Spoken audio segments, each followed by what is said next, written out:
do you mean? Just do like a barn raising in the old cowboy movies. You're just going to lift up and then get hook your shoulder.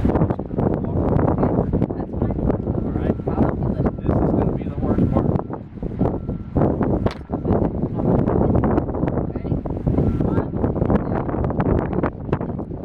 That's looking pretty easy. Y'all doing okay?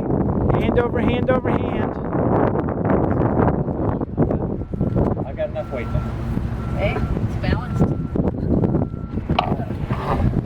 Hold it in place, you can let go. Okay, got it all the way through. It's all the way through. So take your time to pull it back out a little bit and put that rubber hose on it.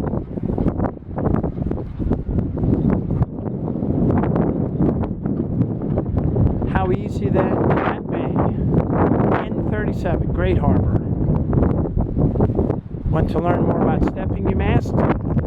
Look us up on the internet. Ask Captain Chris.